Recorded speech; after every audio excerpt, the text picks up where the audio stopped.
महादेव और भूतों का रहस्यमय संगम एक अंधेरी रात थी, जब हिमालय की पहाड़ियों पर एक घना कुहासा छा गया था। इस कुहासे के बीच एक अदृश्य शक्ति की महक फैल रही थी। यहीं एक बर्फीली गुफा में महादेव का ध्यान लगा हुआ था। वह अपनी ध्यान अवस्था में पूरी तरह से शांत थे, लेकिन गहरे अंधकार में कुछ खतरनाक, भयानक और रहस्यमय घटनाएं घटने वाली थीं। गुफा के पास एक पुरानी कहावत थी, जो भूत महादेव की शरण में आएगा वह सिद्धि प्राप्त करेगा, लेकिन कोई भी अगर उनकी शक्ति से खेलने की कोशिश करेगा तो उसकी आत्मा नष्ट हो जाएगी। यह कहावत भूतों के बीच एक रहस्यमय आकर्षण बन चुकी थी।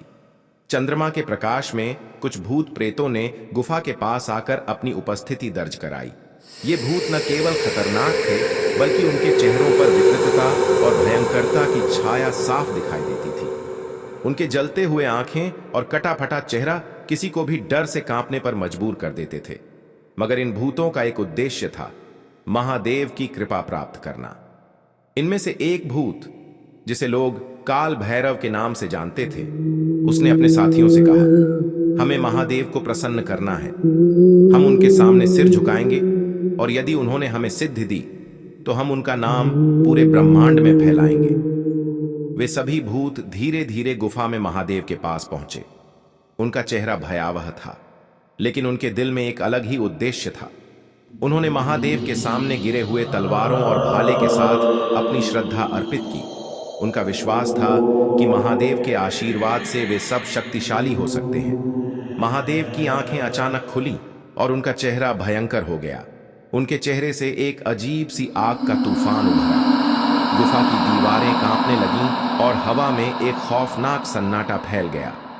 महादेव ने अपनी गहरी आवाज में कहा, तुम सभी ने मुझसे शक्ति की मांग की है, लेकिन ध्यान रखना, यह शक्ति केवल उस व्यक्ति को मिलती है जो उसे सही तरीके से उपयोग करता है। अगर तुमने इस शक्ति का दुरुपयोग किया तो तुम्हारी आत्मा हमेशा के लिए अंधकार में खो जाएगी। भूतों ने महादेव के सामने हाथ जोड़कर कहा, महादेव, हम किसी भी कीमत पर अपनी शक्ति का दुरुपयोग नहीं करेंगे। हम केवल सिद्धि प्राप्त करना चाहते हैं। महादेव ने उन्हें देखा और एक गहरी मुस्कान के साथ अपने हाथ से हवा में एक दिव्य रोशनी छोड़ दी। वह रोशनी सीधे भूतों के शरीर में समाहित हो गई। एक पल के लिए ऐसा लगा जैसे समय रुक गया हो। भूतों के चेहरों पर जो विकृतता थी वह धीरे धीरे शांत हो गई और उनके अंदर एक नई ऊर्जा का संचार हुआ। लेकिन जैसे ही महादेव ने अपनी दृष्टि भूतों से हटा ली, एक अजीब सी घटना घटी। वे भूत अचानक अस्थिर हो गए और उनका शरीर फिर से विकृत होने लगा। उनकी आंखों में डर और पसीना था, जैसे वे कुछ गहरे रहस्यों से जूझ रहे हों। एक भूत, जो सबसे बड़ा था, वह चिल्लाया, यह क्या हो रहा है? हम शक्ति के साथ खुद को नष्ट क्यों कर रहे हैं? महादेव की गहरी आवाज गुफा में गूंजी, जो शक्ति तुम्हारे अंदर समाई है वह तुम्हारी आत्मा के भीतर छुपी अंधकार को उजागर करती है। तुम केवल अपनी आंतरिक बुराई से जूझ रहे हो। अचानक भूतों का समूह तड़पते हुए एक एक करके गिरने लगा। महादेव की शक्ति ने उन्हें पूरी तरह से अपनी गिरफ्त में ले लिया था। उनका चेहरा भयंकर होता जा रहा था, लेकिन अब उनमें से कोई भी महादेव से सिद्धि प्राप्त नहीं कर सका था। गुफा में फिर से सन्नाटा छा गया।